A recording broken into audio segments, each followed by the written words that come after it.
सबसे पहले अपने गुरुदेव के चरणों में प्रणाम करती हूँ, माता गौरा के चरणों में प्रणाम करती हूँ और गणेश कार्तिक दोनों भैया के चरणों में प्रणाम करती हूँ और जितना भी देवी देवताओं हैं उन लोगों को भी चरणों में प्रणाम करती हूँ और सब गुरु भाई गुरु बहन के भी चरणों में प्रणाम करती हूँ। मेरा प्रणाम स्वीकार हो और सब गुरु भाई बहन के लिए भी दया मांगती हूँ कि हे शिव सब पर दया करिए, प्रभु सब पर कृपा करिए। तो दोस्तों आज हम शिव चर्चा कथा सुनाने जा रहे हैं।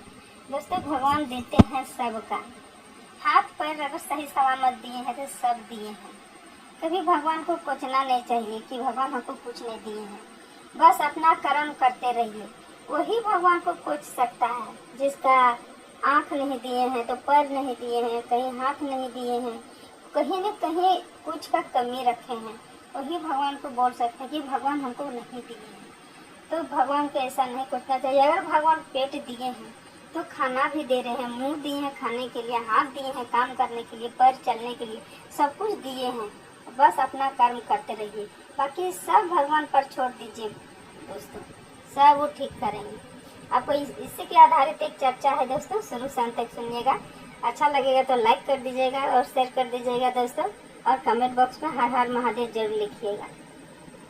दोस्तों एक वैद्य था, वो वैद्य बहुत शिव भक्त थे, प्रतिदिन पूजा पाठ करते थे शिवलिंग में और सारा दुख जाके भगवान को ही बताते थे, वही बता के और वो अपना आ जाते थे और किसी को नहीं बताते और वो काम अपना करते रहते थे। बोलते थे कि सब आपको पास छोड़ दिए हैं प्रभु, सब आप ही हमको आगे बढ़ाइएगा, सब कुछ आप ही करिएगा। हर दुख शेयर करते थे भगवान से वो। तो वो वैद्य जो थे उनका यहाँ दवा लेने के लिए बहुत कोई आया करता था और सबको दवा देते थे, सब ठीक हो जाता था। उनका दवा से सब ठीक भी हो जाता था। तो वो वैद्य के मन में लालच नहीं था, जो वैद्य थे उसका मन में लालच नहीं था। प्रतिदिन उसका पत्नी जिसका जितना घर का राशन का खर्चा होता था एक स्लिप में लिख देती थी और वैद्य का जो जहाँ वो बैठते हैं वो टेबल के पर वो नीचे दबा के रख देती थी। जब वैद्य अपना जहाँ मरीज जाता था इलाज करवाने के लिए वहां पर आके देखते थे तो एक पुर्जा में सारा घर का राशन लिख देती थी और रख देती थी। तब देख लेते थे तो सोच देते थे कि आज का मेरा घर का राशन इतना है, इतना पैसा मेरा राशन आज का हो जाएगा। तो वो इलाज करते थे उन लोग को और जितना पैसा उनको राशन हो जाता उतने ही पैसा उन लोग से लेते थे पैसे, बाकी और किसी से नहीं लेते थे। कितनों कोई देता था पैसा, ना ना आज का मेरा कोटा फुल हो गया है, नहीं चाहिए आज पैसा हमको, आज मेरा जितना खर्चा है उतना पैसा हमको आ गया है, वो नहीं लेता था पैसा। वो प्रतिदिन इसी तरह किया करता था। बहुत भीड़ लगता था उनका दुकान में और जाके हर बात हर दुख सुनाते थे भगवान शिव के पास। जब भी सुबह जाते थे पूजा करने के लिए वही अपना दुख सुनाते थे। आप बोलते थे कि प्रभु सब आपके हाथ में है, सब आपको हाथ में छोड़ दिए हैं, जो करिएगा आप करिएगा। और बस वो अपना खाने ही इतना वो पैसा सबसे लेता था, बाकी और पीछे जितना कोई आता था पैसा नहीं लेता था। सबको बोलता नहीं आप हमको पैसा नहीं चाहिए, हमारा कोटा फुल हो गया है, आज का मेरा खुराकी जितना खाएंगे उतना पैसा हमको मिल गया है, आप पैसा हमको नहीं चाहिए। इसी तरह से बहुत दिन तक उस सबको इसी तरह कह रहा था, नहीं ले रहा था पैसा। उसका एक बेटी भी थी, तो बेटी हो गई सयानी। तो एक दिन उसका पत्नी और ऐसा कुछ लिख के रख दी उसको, जो वैद्य जी सोच के अब चौंक गए। दूसरे दिन उसका पत्नी एक दिन लिख के रख दी टेबल के नीचे, एक पुर्जा में जितना उसका घर का खर्चा चलता था वो खर्चा राशन का लिस्ट बना के दे दी और एक लिस्ट में बेटी के शादी लग गया था तो उसका दहेज का लिस्ट बना के रख दी। तो जब फिर वैद्य अपना रूम गए जहाँ पर मरी जाता था, वहाँ टेबल में देखते हैं तो आज मेरी क्या क्या खर्चा है, मेरी पत्नी लिख के क्या क्या दी है वो देखे तो बोले हाँ ये खर्चा, फिर आज हमको इतना खर्चा में इतना राशन लाना है, इतना पैसा हमको हो जाएगा। वो वाला देखे, वो लिस्ट वो अपने पास रख लिए। फिर दूसरा लिस्ट जब देखते हैं तो इसमें देखते हैं तो बहुत सारा का लिस्ट बना हुआ है दहेज का, क्योंकि उसका बेटी के शादी लग गया था तो उसका पत्नी भी लिस्ट वहाँ लिख के रख दी। तो ये बद जो थे वो लिस्ट देख के और बगल में दबा के रख दिए और हाथ जोड़ के प्रभु से कहते हैं, भगवान गुरुदेव से, कि प्रभु आप इसका आप ही पूरा करिएगा, आपका भरोसा से हम छोड़ दिए हैं। और वो लिस्ट को छोड़ के एक साइड में छोड़ के रख दिए, छोड़ दिए वहीं पर। तब क्या किया, उसी तरह से अपना खाली सिर्फ पेट का ही जितना खाते थे उतना ही के पैसा लेते थे। आज वैद्य जी चुपचाप लगा देते, पैसे नहीं लेते थे किसी से। इस तरह का बिता। तो एक दिन क्या किए, उनका घर एक बहुत बड़ा अमीर आदमी आ गया, बहुत बड़ा गाड़ी में पूरा सामान लोड करके, और दरवाजा पास आके खड़ा हो गया। तो ये वैद्य जी को मालूम नहीं था कि वो इतना बड़ा आदमी है और इतना सामान लेके आया है। तो वो जैसे वैद्य जी के घर में वो जो बड़ा आदमी जो था सेठ, वो आके खड़ा हुआ। बहुत धनी आदमी था, उसके पास बहुत रुपया पैसा था। वो सामान लेके कहीं जा रहे थे तो उनका गाड़ी पंचर हो गया था वहीं, तो वहाँ वो रुक गया। तो वैद्य जी उनको स्वागत किए, तो हाँ चलिए बैठिए, खाइए, पानी उनी पिए। इस तरह का पानी उनी दिए पीने के लिए। तो वैद्य जी पूछते हैं, हम आपको नहीं पहचान रहे हैं, आप कौन है? हम आपको नहीं पहचान रहे हैं। पर वैद्य जी को वो पहचान रहे थे। वो बोले कि आप तो हमको नहीं पहचान रहे हैं, हम विदेश से आए हैं, हम यहाँ नहीं रहते, हम विदेश में रहते हैं।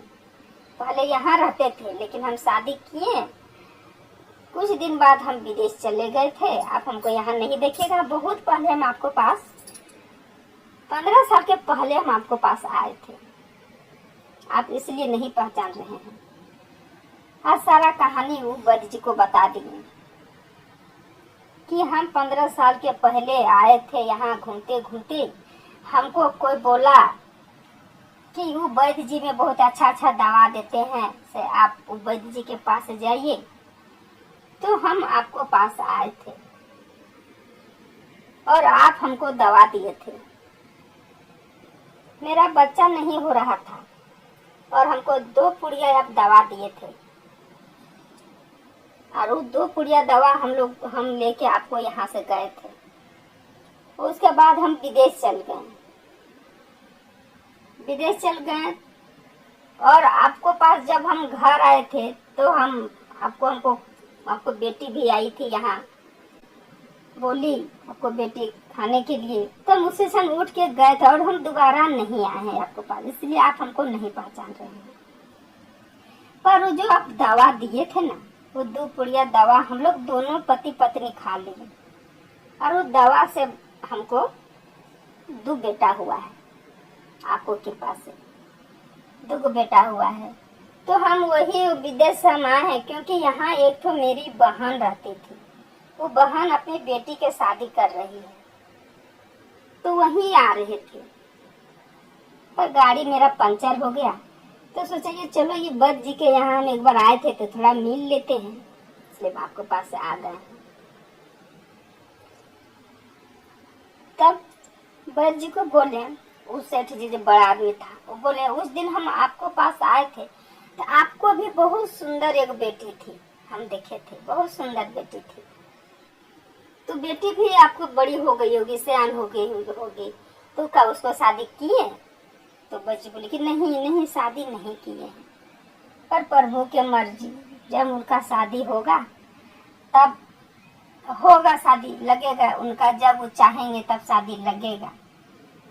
तो वो जो सेठ थे वो बोले कि हम ना अपना बहन को, यहाँ हम जा रहे थे दहेज का सामान पहुँचाने, मेरा भगनी के शादी लगा हुआ था, तो वो शादी में हम सारा सामान, मेरी बहन बोली थी कि भैया आप मेरी बेटी के शादी में सारा दहेज के सामान आपको देना है, सो दे दीजिए, ले आइएगा।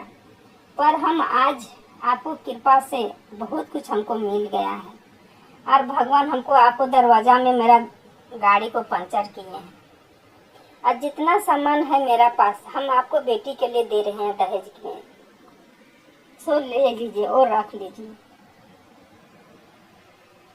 तो भगवान से प्रार्थना किए बुद्ध जी कि हे प्रभु, ये सब आपको कृपा है, सब आपको कृपा से सब मिल रहा है।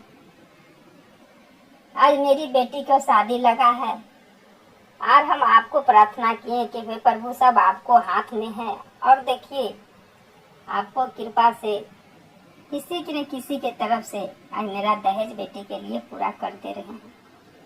और जो बुद्ध जी थे, वो जो पूजा पत्नी लिख के दी थी, वो सेठ जी को दिखा दिए। बोले कि सेठ जी, ये पत्नी हमको सारा दहेज के लिस्ट बना के दी थी और हम सब ऊपर वाला पर छोड़ दिए थे कि सब वो करेंगे, सब उनका जिम्मेदारी है।